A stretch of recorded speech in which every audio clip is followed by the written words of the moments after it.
Government of India for urban area, they get a subsidy for housing as a subvention, interest subvention. ആ പീരീഡിൽ കൊടുക്കാൻ പറ്റിയില്ലെങ്കിൽ വാങ്ങുന്ന ആൾക്ക് രണ്ട് ഓപ്ഷൻസ് ഉണ്ട്. ഒന്ന്, കൊടുത്തിടത്തോളം പൈസ with interest he can get back along with the compensation. Interest in case of Kerala it is BPLR plus 2%. കേരളത്തിൽ ഫ്ലാറ്റുകൾ തുടങ്ങിയത് ഒരു 70s or 80s ഒക്കെ ആയുള്ളൂ. Whereas in Maharashtra or Bombay or something much earlier. We have over a period of time feel that the people who are living in flats are utter capitalist or richest type of people, and flat is done by mafia.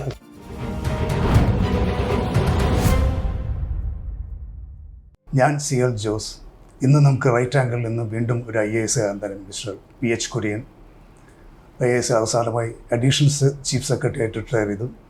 വീണ്ടും പുതിയൊരു വളരെ important ആയിട്ടുള്ള പോസ്റ്റിങ്ങിലാണ് real estate regulatory അതോറിറ്റിയുടെ ചെയർമാനായിട്ട് mister PH Kurian.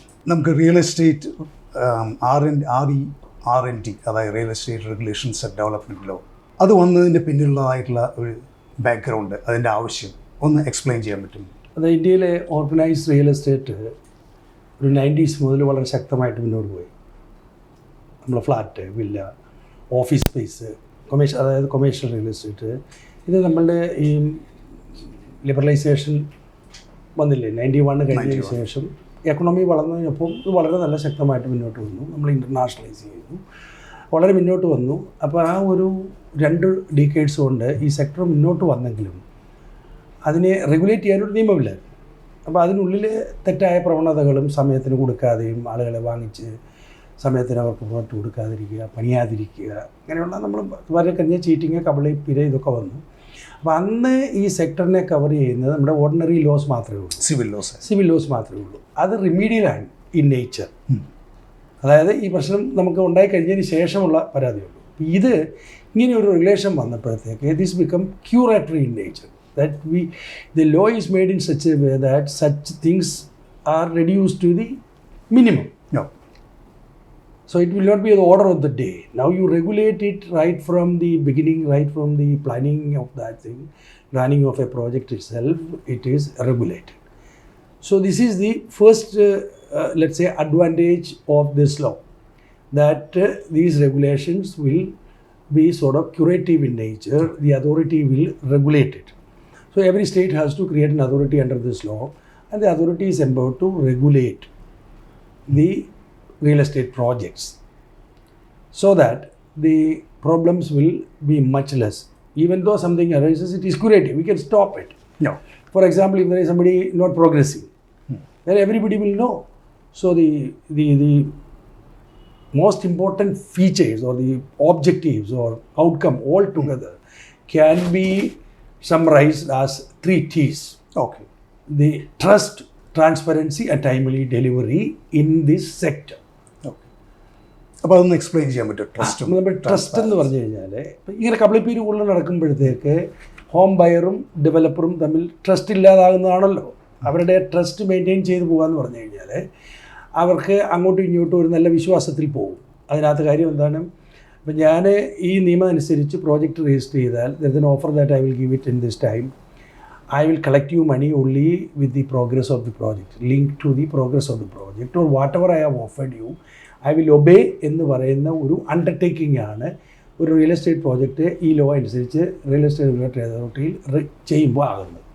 അപ്പോൾ അതിൽ കൂടി എന്താ വരുന്നതെന്ന് ചോദിച്ചു കഴിഞ്ഞാൽ, നേരത്തെ ഉള്ള രീതിയിൽ ബിൽഡർമാർ ഒരു പ്രോജക്റ്റിനപ്പുറം ഒരു പ്രോജക്റ്റ് എടുക്കും, ഇതിനകത്ത് നിന്ന് കിട്ടുന്ന പൈസ എടുത്തുകൊണ്ട് അതിനകത്ത് ചിലവാക്കും. അപ്പോൾ എനിക്ക് എപ്പോഴും വേണ്ടി ഞാൻ കൊടുക്കുന്ന പൈസ എൻ്റെ പ്രോജക്റ്റിൽ തന്നെ, ഈ പ്രോജക്റ്റിന് വേണ്ടി എൻ്റെ വീടിന് വേണ്ടി ഞാൻ കൊടുക്കുന്ന പൈസ ആ പ്രോജക്റ്റിൽ ചിലവാകുന്നുണ്ടോ ഇല്ലയോ എന്ന് എനിക്കറിയില്ല. അത് ആക്ച്വലി നടന്നു. അപ്പോൾ അത് നമ്മളിവിടെ ഉറപ്പാക്കും. അതിന് ബേസ് ഉണ്ട്, അത് ഞാൻ പറയാം. അപ്പോൾ അങ്ങനെ ഒരു ട്രസ്റ്റ് ബിൽഡപ്പ് ചെയ്യാനായിട്ട് ഈ ലോ സഹായിച്ചു. 2, ട്രാൻസ്പെറൻസി. പ്രോജക്റ്റിൻ്റെ തുടക്കം മുതലേ അതിൻ്റെ ലാൻഡ് റെക്കോർഡ്സ് മുതലേ ഇത് ഇവിടെ രജിസ്റ്റർ ചെയ്യുമ്പോഴത്തേക്ക്, ഓരോ പ്രോജക്റ്റും ഇവിടെ രജിസ്റ്റർ ചെയ്യുമ്പോഴത്തേക്ക് അതുമായിട്ട് ബന്ധപ്പെട്ട എല്ലാ ഫീച്ചേഴ്സും ഓൺലൈൻ ഡേറ്റയിൽ പബ്ലിക് സെർച്ചിൽ പബ്ലിക്കിന് അവൈലബിളാണ്. Not only to the buyer but to a prospective buyer or to any public. That what is the progress of this project, what are the fundamentals of this project, അതിൻ്റെ land ആരുടെയാണ്, land records കറക്റ്റാണോ, അതിന് വേണ്ട clearances, NOC, permit ഇതെല്ലാം ഉണ്ടോ, അതിൻ്റെ എല്ലാ കോപ്പികൾ അവർക്ക് കാണാം. സോ ടോട്ടൽ ട്രാൻസ്പെറൻസിയാണ്. അത് കഴിഞ്ഞിട്ട് പ്രോജക്റ്റ് പ്രോഗ്രസ് ചെയ്യുന്ന സമയത്ത് every quarter they will put a progress report, photos, everything. So somebody who is not sitting at the locality, anywhere sitting in the world can see how my project is progressing. And these are all mandatory. If they violate, there is a punishment. Yeah, progress every quarter if they don't report. Each building in Yeah, there is a severe punishment. Each of these violations are, many violations are, each of these violations are up to a 5% of the project cost penalizable by the authority. So compliance is much better. Even in Kerala now, I will speak about that later. So that sort of a transparency has been established. In the earlier case, we don't know. We just believe that fellow, give his advertisement, he give his brochures and all that, all the provision, you pay money. Now the brochures are also on the website. Then there is a clear-cut agreement which is to be registered before 10% of the money as advance is received.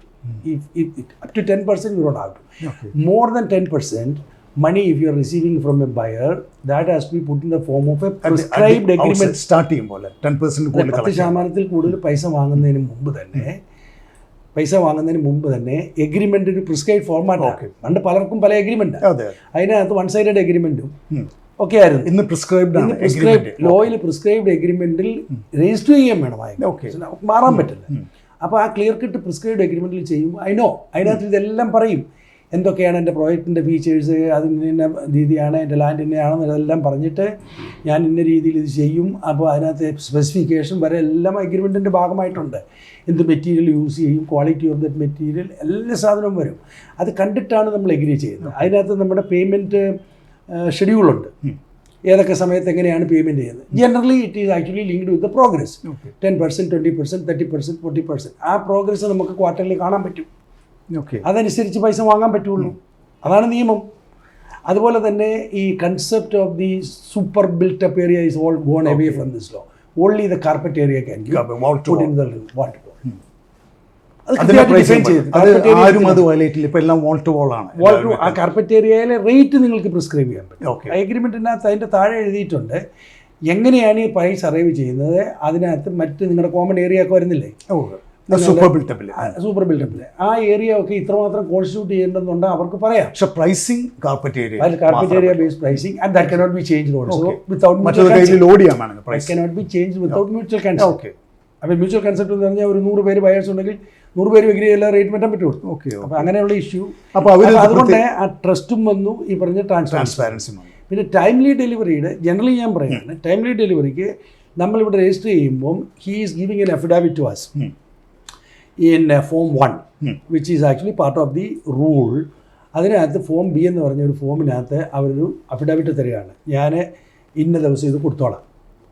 And that is the day till the registration is valid. Validity of registration is simply that date.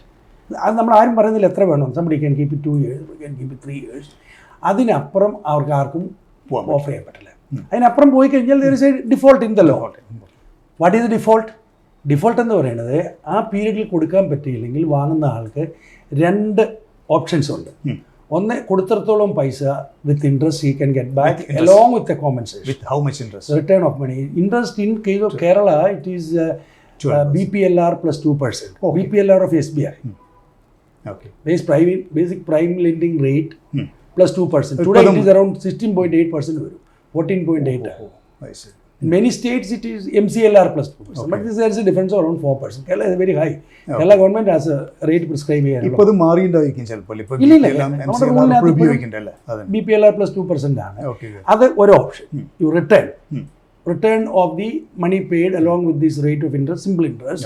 And he can also go for a compensation for his mental agony or whatever it is. അതിനും പോകാം, additional പോകാൻ പറ്റും.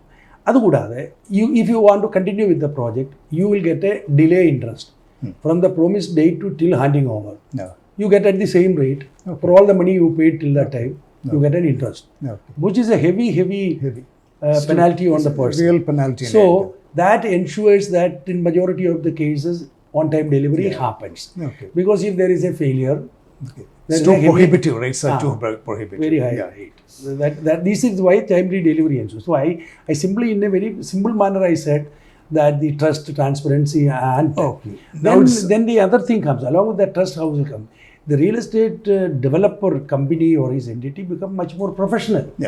Because see, this law requires that every project needs to have a separate account. which is to be transparent Escrow with the account. authority. Escrow Entire account. transport account details have to be shown to the authority in the sense that it will come through our website through a data. Okay. So all the money is received from the people will be received in a single account. Okay. And 70% of that money has to be transferred to a designated account. Okay. 30% he can keep it with him. Okay. 70% is transferred to a designated account. Okay. And from that money, from that account, monies can be withdrawn only based With on the slabs. slab. No, based on the progress. Okay, progress. Now there are 3 certificates required, 1 from an engineer, 2 from an architect, Okay. 3 from the chartered accountant. Okay. Oh. So chartered accountant analyze all this thing and the previous withdrawal and stage, and he will say receivable is this much. Okay. So from your account you can receive 1 crore. That money only he can. Thereafter, another chartered accountant, another certificate from the chartered accountant after within 6 months of the financial year. Oh. That is by September end.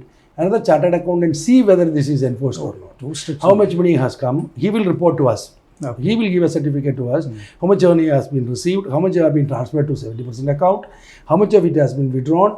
Whether these withdrawals are supported by the other 3 certificates. So this is another certificate given. We call it form number 5 in our regulation. Okay. So another chartered accountancy. So that is again ensures the transparency. That also ensures that the money is not diverted. ഇപ്പോൾ എത്ര projects ongoing ഉണ്ടെന്ന് അറിയാൻ പറ്റും ഏതാണ്ട് കേരളത്തിൽ? കേരളത്തിൽ ഞങ്ങൾക്ക് ഇവിടെ രജിസ്റ്റേർഡ് പ്രോജക്റ്റ് 1060 മറ്റോ ആയിപ്പം. അപ്പോൾ അതിന് കൂടി വരുന്നത് അതിലൊരു 300-400 എണ്ണം കംപ്ലീറ്റ് ചെയ്യും. അത് പഴയ പ്രോജക്റ്റുകൾ ഓൺഗോയിങ് പ്രോജക്റ്റ് കൊണ്ട് രജിസ്റ്റർ ചെയ്തിരുന്നു. ഇപ്പം റണ്ണിങ് മേ ബി അറൌണ്ട് 600+. അതിന് കൂടി വരാൻ നിങ്ങൾക്ക് അതിനുള്ള കപ്പാസിറ്റി ഉണ്ട് വേറെക്ക്? ഞങ്ങൾക്ക് കപ്പാസിറ്റി ഇല്ലല്ലോ, അത് ആളുകളുടെ കപ്പാസിറ്റി. ഞങ്ങൾക്ക് എന്തോ ഞങ്ങൾ ഓൺലൈനിൽ ഇതൊക്കെ ചെക്ക് ചെയ്യാൻ ഇതിന്റെ കാര്യങ്ങൾക്കൊക്കെ റെഗുലർലി പോയി ചെക്ക് ചെയ്യുന്നില്ല. അവർ thing is through this violation വരുമ്പോൾ നിങ്ങൾക്ക് through our data updation and that monitoring of the project. We are not going to monitor at the site. So if they are giving it, if there is if they have wrongly given a quarterly report, if we say that I have completed 50%, everybody can see it. So a buyer will see, somebody will go and see it at the road and he can give a petition. And if he has given that wrongly, we can even revoke his registration or impose a penalty on him. Okay. Before RERA law after എന്തുമാത്രം changes വരുത്താൻ പറ്റിയിട്ടുണ്ടെന്ന് നിങ്ങൾ assess ചെയ്തിട്ടുണ്ട് ഈ സിസ്റ്റത്തിൻ്റെ real estate സിസ്റ്റത്തിൻ്റെ ഉള്ളിൽ? Before a lot of projects which have completed before the thing doesn't come under this law. Okay. This law requires that every project which is ongoing on the date of coming into force of the law, that is 1/5/2017, become registrable with us. They have to come and register. If they don't register, there is a heavy penalty of 10%. So without registering, you cannot advertise, sell, book, market, nothing. So if you put an advertisement itself, unless you register here, that is a very severest offence in this is that.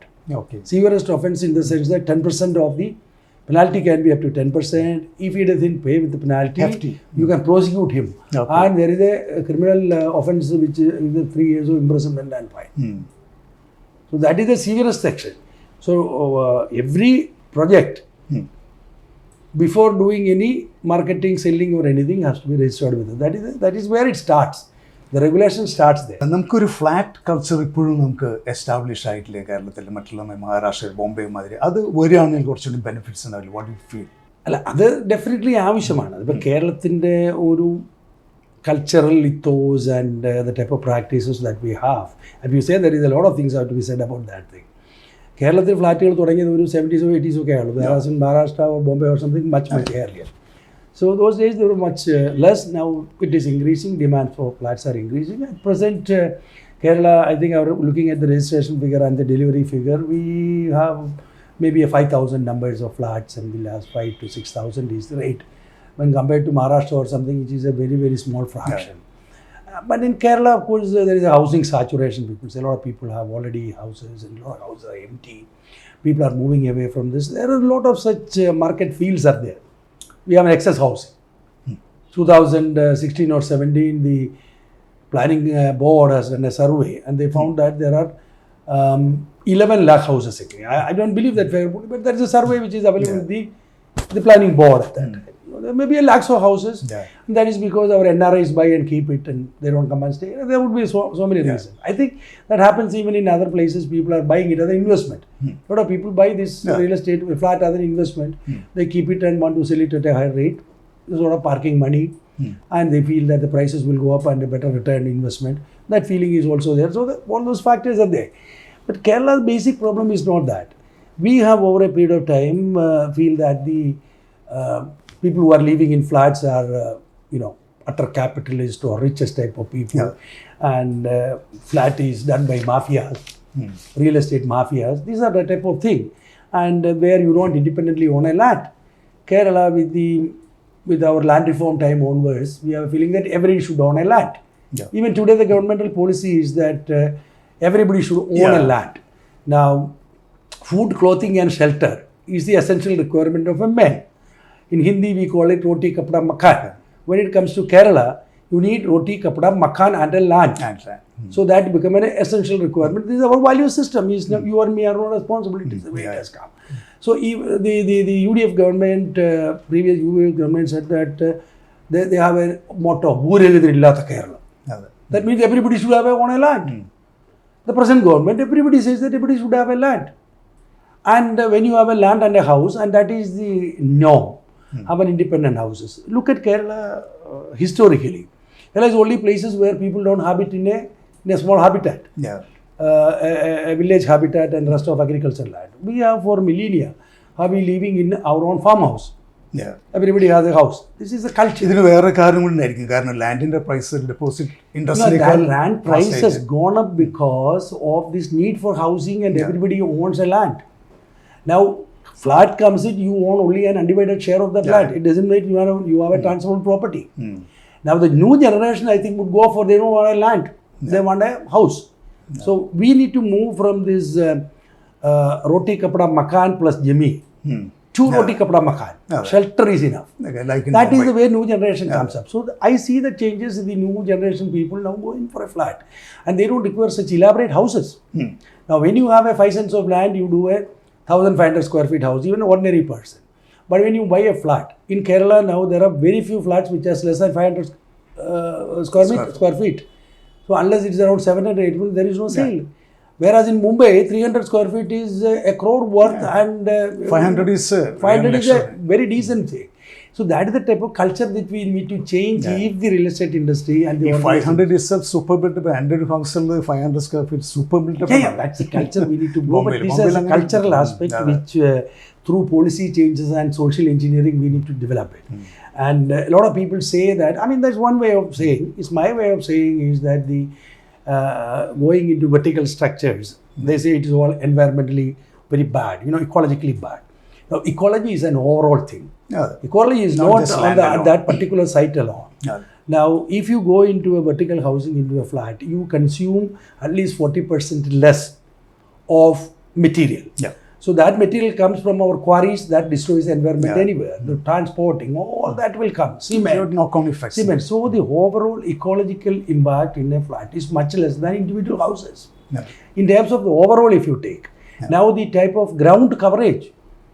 1,500 square feet houses block that much of water entry in the land. Now free land. Why Kerala doesn't have the free land? Every space of land is getting covered by roads, buildings and all that. So when compared to the other places, you look at Gaza. Gaza with a 365 square kilometer or something has 23 million population. All you see in the Gaza now, you see only vertical structures. That's the way actually the modern world has come up. But Kerala doesn't have that thing. So, I will come to specifics again. Well, hot title issues. Parking space, buildings, flat buildings, apartment buildings, ഇപ്പോൾ പുതിയൊരു law ഉണ്ടെന്ന് പറഞ്ഞു അതിനെപ്പറ്റി explain ചെയ്യാൻ വേണ്ടിയിട്ട് അതായത് parking space ബിൽഡർക്ക് വിൽക്കാൻ പറ്റില്ല സൊസൈറ്റിക്ക് that is this law. See the features of this law cannot be completed in this half an hour interview. എന്നാൽ ഇതൊന്ന് just this is a very important thing. The only garages can be sold by the builder. That is covered parking. Covered parking. No, covered parking is different. That the garages means with a lock and key. Only that can be sold by the builder. Other things cannot be sold. It can be allotted.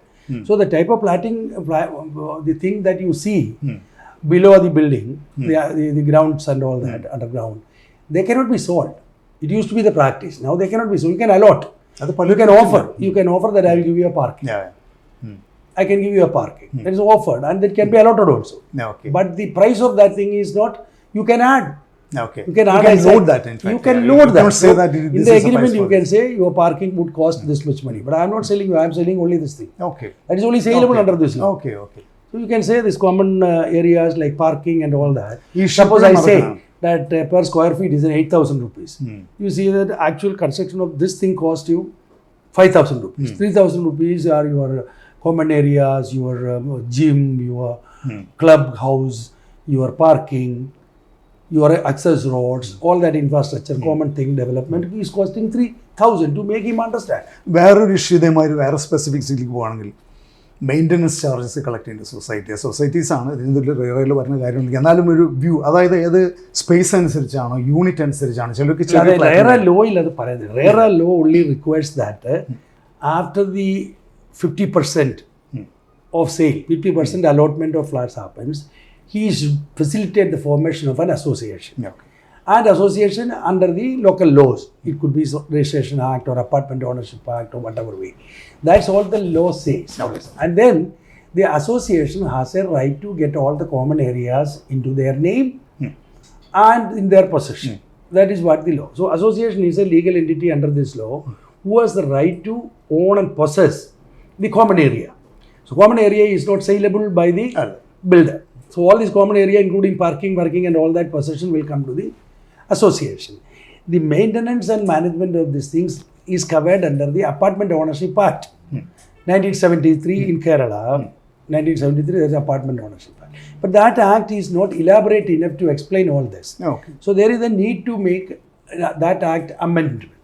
Telangana very recently Orissa has done. They have done an Apartment Ownership and Management Act, which gives all this. How to manage this, what is the association, how to collect money if one member... How much money needs to be collected? No, how much money is collected is association. Depending on the space. Proportionate വരുള്ളൂ. നമ്മുടെ apartment ownership ആക്ടിനകത്ത് ഉണ്ട്, proportionate ഉണ്ട്. But then ഒരാൾ കൊടുക്കാതെ വന്നു കഴിഞ്ഞാൽ recover ചെയ്യാനുള്ള proportionate ഇപ്പോൾ ഉണ്ടെന്നാണ് എൻ്റെ തോന്നൽ. അപ്പാർട്ട്മെന്റ് കൺഫ്യൂഷൻ അല്ല, പ്രൊപ്പോർഷൻ അത് ആ ലോ ഇപ്പോഴും കാരണം അതൊരു ലെജിസ്ലേറ്റീവ് ലാക്കുനയാണ് ഇപ്പോൾ. There is a law but it doesn't cover all the aspects. So it is a call of the legislature to amend it in tune with the time. That amendment has not happened. So the authority have recommended this. We have the power to make recommendations. Just to have some clarity on this. Authority has met and saying that the Apartment Ownership Act has to be amended suitably to be in conformity with this law, and to solve all these issues Apartment Ownership Act needs to be amended. We have made a formal proposal. I think it is under the consideration. 3-bedroom unit own ചെയ്യുന്നവരും single bedroom on ചെയ്യുന്ന same price ആണോ കൊടുക്കുന്നത്? There can be some indication. It cannot be an absolute thing. Proportional. It can be in the law. See, but this is a legislative call that they have to make a law according. That's it. Coming to the affordable houses. Affordable ഹൗസസിൻ്റെ കാര്യത്തിൽ എന്തോ നമുക്ക് കേരളത്തിന് അറിയിക്കുന്നത് കിട്ടാത്തൊരവസ്ഥയുണ്ട് ഇപ്പോഴും. അല്ല, അതിൻ്റെ ഏറ്റവും വലിയ പ്രശ്നം എന്ന് വെച്ചാൽ ഇപ്പോൾ അഫോർഡബിൾ ഹൗസിങ്ങിനുള്ളിൽ Kerala has given importance to LIG or poor housing. That is very important. We have the life mission. Affordable ഹൗസിങ്ങിൻ്റെ ഒരു പാർട്ടാണ് കേരളത്തിലെ life mission, which proposes to give house to everybody. So that sector is covered, and central government have the PMAY, urban, rural. These are all affordable housing segments. But when it comes to North India, what happens is the development authority of the state government gives land to a developer, and they keep in their laws a percentage of land for affordable housing. And those affordable housings, now the builder, for example in Mumbai or Chhattisgarh and all that, they have the law. Under that law, in this land they build the houses and they get a subsidy of the PMAY. They do housing under the PMAY. Kerala doesn't have that because Kerala for this we don't give any land for housing for the real estate builder. We don't give housing. There it is the development authorities or the state government gives the land to them on lease, and a percentage of the land has to be provided for housing, and they avail the PMAY scheme and do it in the other part of the country. Kerala doesn't have that scope. We give housing under the Life Mission scheme or the PMAY, or the EMS housing. We are champions of affordable housing. But today what I see is that is for the poor. But there is somewhere in between, let us say, a guy who is a boy or a family which is a 30-year-old boy and a girl or a youth. Now he doesn't come into this picture. He is not below poverty line. He is not a person, and he need to construct a house. And these are the people who need a boosting in Kerala. Now these are the type of sectors that Kerala government, there is a youth commission. They are supposed to be youth. Their needs have to be expressed to the government. I don't see this report coming. When I look at it, Government of India for urban area, for people up to so much income, I think there is an income limit of 12 lakhs or something annually, they get a subsidy for housing as a subvention, interest subvention on the housing loan they take. And that is only for urban area. Okay. So those are the places where the aspiring people all lives in the town. Yeah. But in Kerala, all so-called aspiring youth, most of them lives in the villages and they There is commute. no difference also. So the central government, I don't know whether they'll extend it to rural area. But Kerala's government has to think there is that segment of the people also need to be looked into. Not at the same priority or same level of assistance as the people below poverty line, but they are also required, which we basically call the poor LIG, MIG, HIG type of concept is there. So somewhere in between there is a lower middle class, we can say. Look at a person who is employed in a shop, he gets 20,000 rupees. I mean, his wife also gets 20,000 or 50,000 rupees salary. Or somebody who is in an IT company or something gets a 30,000, 40,000 and his wife earns 60,000. Okay, so their combined income is not very high. I mean, they need to have a house. And when they are 35, 40, that's the time when they have the child, they have to go for child education. So what he can pay as an EMI is 25 to 30,000 rupees per month, maximum. 25, 30,000 rupees. And there are that sector of people who are not even below poverty line. They are also just above poverty line. Their aspirations have to be met at that time.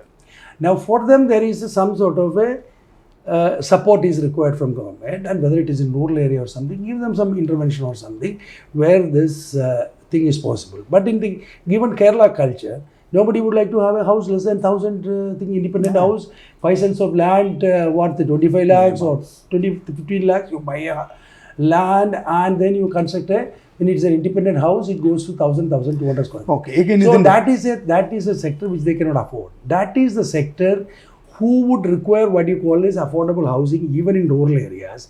And if that is a vertical structure of 600 to 700 square feet, it becomes affordable for him. So I always advocate that even for the future growth of real estate industry in Kerala, you need to have that sector to be developed. The affordable housing, which is not the poor housing, which is the lower middle class housing, not necessarily in costly land of the town, but in the suburban area or a 15-20 kilometers area from the center of a big town, you need to have this opportunity, and that is where they want to stay and transport and commute to the working place. So that is the sector which I see as a future growth area for real estate sector, because our towns are simply complete. In Trivandrum, the center of the town is there. I don't think there is any space now to even do vertical construction, and the land price has gone to 50 crores an acre, 70 crores an acre. It becomes very high. So, and then there are FSI limits, and these are saturated areas. There are a lot of issues coming.